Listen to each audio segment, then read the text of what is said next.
Hello everyone. Well, with this first video, I'm starting my series on Journey of the Beloved, Story of Thoth. Actually, this isn't going to be an audio book. However, the book that I wrote was really just an unfinished manuscript. I only got to 8.5 chapters, shall we say, of it. So you won't get the whole story, but I find it interesting enough that I wish to share it with you. It's also in PDF form for portal members. You can find it in the Vault of Thoth. And I'm going to make sure and tag this along with the video. So when you go into the video section and see the Thoth series, you will also find a link directly to the PDF. So you won't have to go around searching for it into the Vault of Thoth. So first I'm going to read to you a very short little bit here that I wrote in 2015 as I was putting this together for the PDF. I wrote these chapters of Beloved in the mid-1990s. The chapter list given here is for the whole book, never completed. I only went as far as chapter 9 and did not finish that one. I included an info page that was meant as my notes and not to be included in the book. Also included is a names sheet, which contains a lot of interesting elements. As you will see, all the chapters are short. I stopped writing this book for the following reasons. I felt it read too fanciful, even though Thoth was giving it to me as the real deal. Yet this was supposed to have happened only around 10,000 years ago. As described, it sounds like another planet. The translations were difficult and I was getting frustrated. I wouldn't have given up so easily, though, if it had not been for the first reason, that it seemed so fanciful. In retrospect, I now understand about the lotus reality and how it was still semi-merged with our current timeline. What we now remember and can find in historical evidence left behind is only a fraction of what really was on this earth only a few thousand years ago. And I'd like to comment just a little further on this. The lotus reality is something I've written about and spoken about extensively, and I'm just going to say briefly here because it's such a huge topic, and I really should do a whole video, maybe several, on just what the lotus reality is all about. But right now, I'm just going to say the following. I'm putting it on my own words right now.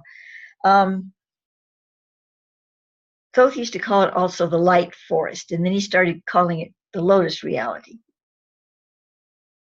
But what it is, you could think of it as some kind of a semi-world Merkaba, a Merkaba that's also a world element. And in it be certain souls that came from the star system of Orion, and as I understand it, the blue star Rigel only at that time. They were seeking some kind of a connection here, and why this galaxy, this solar system was chosen, I still do not know. As I said, this is a vast topic, and I'm just one little me. And in all the years I've been working with this stuff and all the material I have, I've only scratched the surface of areas I would like to pursue with the Thoth Akasha, but I just can't do it all, you know? So this is one of the things I have not investigated as far as I would like to. However, that said, let's say they had a big reason why they chose this solar system. I imagine they did. And they talk about this planet that was destroyed in the Rigelian system. And it destroyed itself. It got all messed up karmically and whatever. We think of, these other worlds and lumen light, and then this just doesn't happen, but apparently it does, even though they were high enough synchronicity of energy to be able to reside within their star sun rather than outside of it, which shows they're highly advanced, spiritually advanced. Somehow, this planet, and I don't know exactly what happened there either, got out of alignment spiritually, and therefore was destroyed by its own internal mechanisms. I don't mean anything reached out and destroyed it, but it happened. And this set an imbalance in the whole frequency that they were maintaining there. And they needed to create a world that would allow them to work through these energies. Now, even as I say this, I realize that what I'm saying is very, very sketchy compared to if I were to open that scroll and write, I don't know, 50 chapters on it, maybe we'd understand it a little bit better. But right now, this is all I can do for you, is just to say that. But it is important here, and that's why I've even taken this much time to talk about it, because we need to understand, as I read this to you, that the Lotus reality was still somewhat merged with our physical world in some kind of a way that allowed this alternate history to bleed through. This is our history. When we dig up things along the way, we're finding remnants of the peripheral, not the true center of the history. The peripheral scatterings along the edges that still got caught up in the matter extreme, and we're able to still go and dig it up, But that's not anywhere near the whole story. So when I'm reading to you this, and it sounds so otherworldly to have been happening just a little over 10,000 years ago, which is a flash. This is the reason. But I really didn't understand that when I was writing this. I knew there was this light forest, but he barely mentioned it to me. And I just didn't get it. But when I got more into the Lotus reality, which was after I wrote these, then I understood it better. But at the time I was writing this, I was going, you got to be kidding me, 10,000 years ago? I don't think so. And, I shouldn't not believe my source. And it's not that I don't, but at the same time, I'm always objective about what I do and the sources that I work with. I'm not really skeptical, but I am objective. At least I try to be. There is kind of a difference there. So, I was looking at the possibility that I really wasn't translating it correctly. Somehow my imagination was getting involved, and I was taking it off track from where Thoth was. So it wasn't that I was blaming Thoth so much as I was going, well, what is this mechanism I work with? How does it work?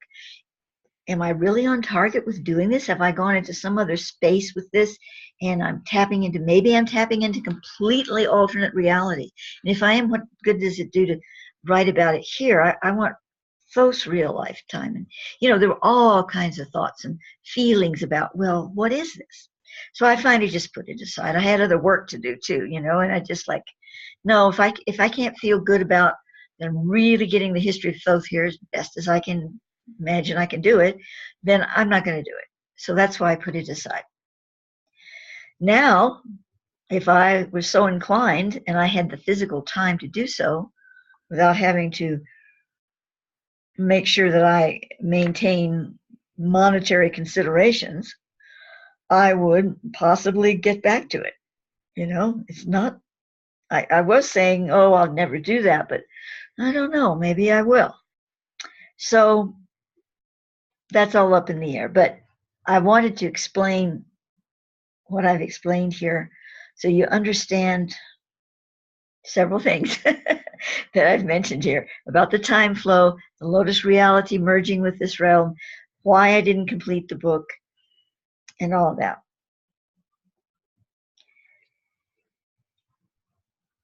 So now I'd like to talk just a little bit about the photograph you see of Thoth here before you. Now this is Thoth Raismes that you're seeing here. You might notice from those of you who've seen this picture a zillion times that it's a little different now. I took it into Photoshop. I worked with it to try to get it better, more artistically correct, but also reflective, a little more of Thoth as Thoth Raismes.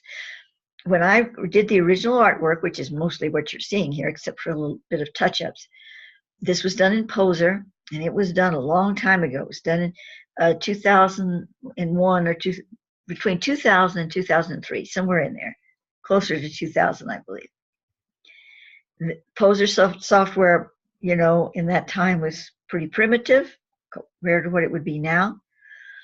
I did not keep up with the Poser because they changed their format to not allow me to modify the faces, the skeletal frames that they had, without an incredible amount of research, work, time, effort, energy, you name it. In the olden days, even though it was primitive, I could work with it very easily. Now, or at least when I checked a few years ago, it was like, forget it. I don't have the time for that. And it's also very expensive, but I would have found a way to purchase the updates and kept along with it. But I just said, I can't do this. It's not working like it was before. So that's why I don't do it anymore. However, because it was so primitive, I only could do certain things with it.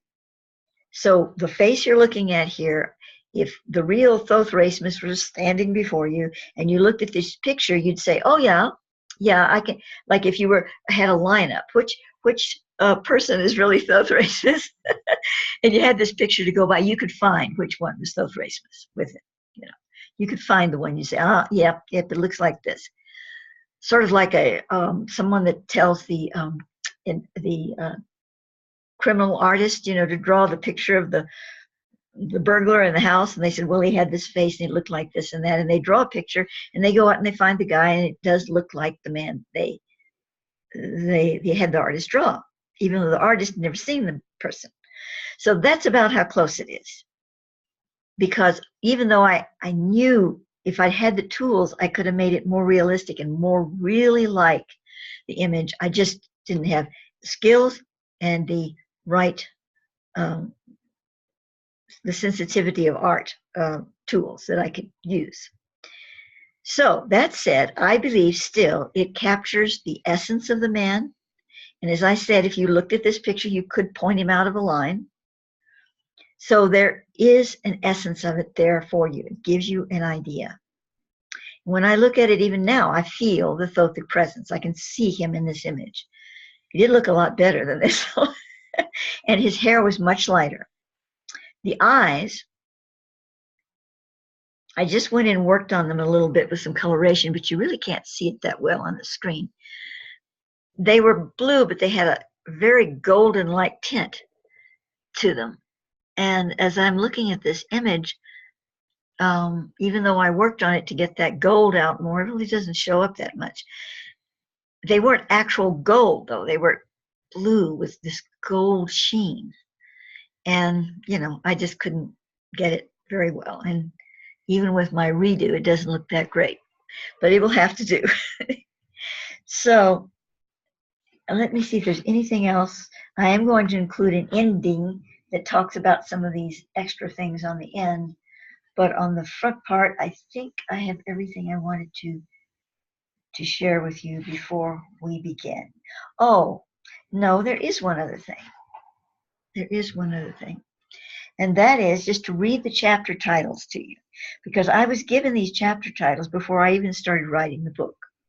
And even though I only got to just sort of the first part of chapter 9, I'd like to read all of the chapter titles and what it says about each one. So here we go. Chapter 1, Sword of Orion. Brief understanding of the ultra being Thoth Muzurud and Orion's role in his stellar hierarchy. Why Thoth Muzurud chose to be born is KYI'RA, who translated his form into Thoth Raismes of Aphra. Chapter 2, Mountain of the Moon.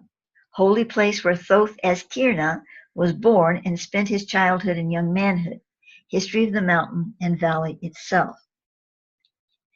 Chapter 3, Pearl of Mu, Rana.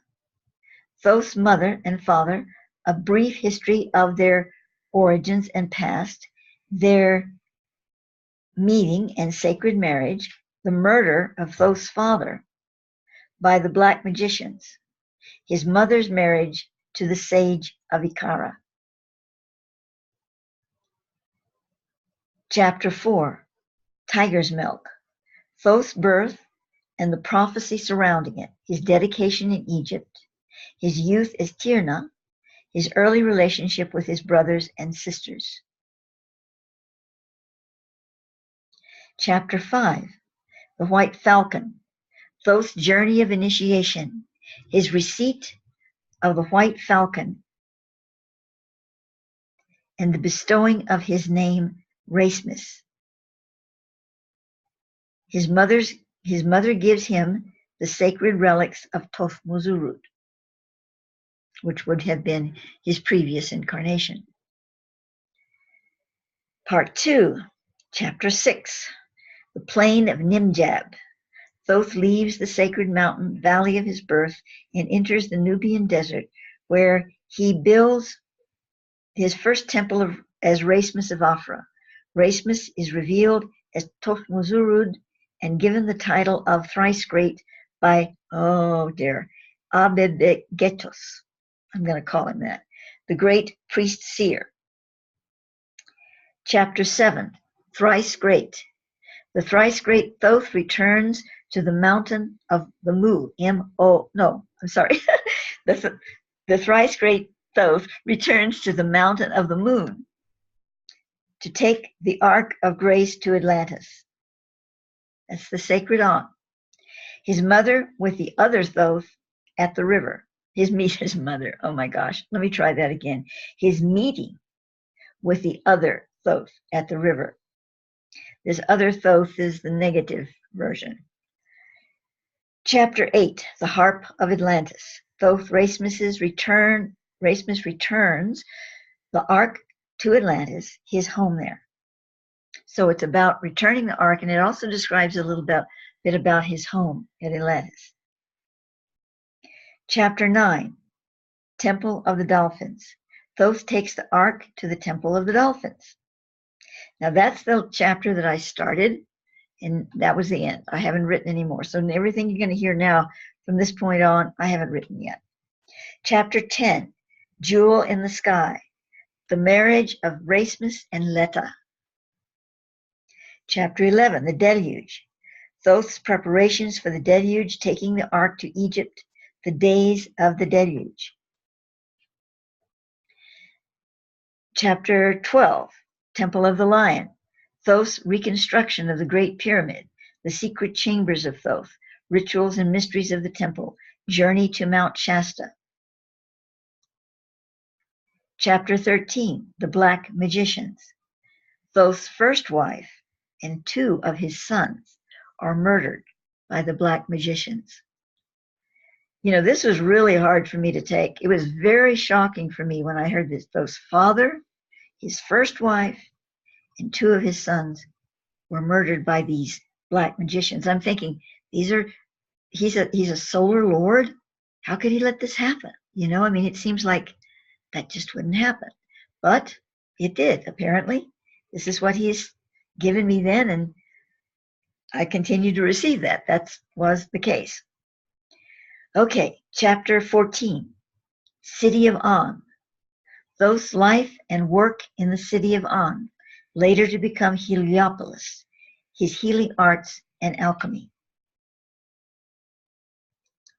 Chapter 15, The Emerald Table, the story of the Emerald Table of Thoth, the Emerald Tablets, his other texts in brief.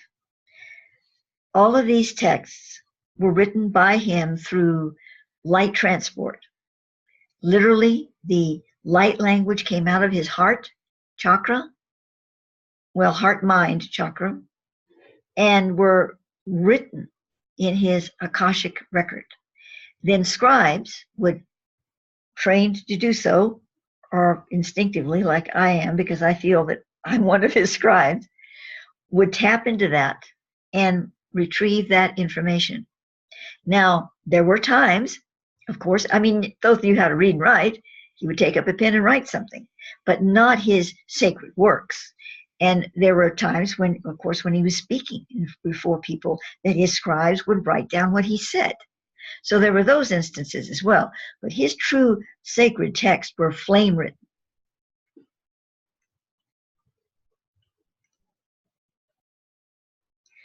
Chapter 16, Heartsong. Thoth Raismes meets and marries his second wife, Mendelina. Chapter 17, The Beloved. Thoth's family and following, his interaction with people. Chapter 18, The Starry Veil. Lhasa, Thoth's sister, and her role in his life. Now, I don't know that I would actually say it in the book. Maybe at this point I would. In those days, I didn't tell anybody anything about my past lives involving all of this publicly, but it is what I've received since the beginning, that I was his sister Lhasa. So, if I wrote the chapter now, maybe I would write it from a more personal perspective. I don't know. Chapter 19, The Swan.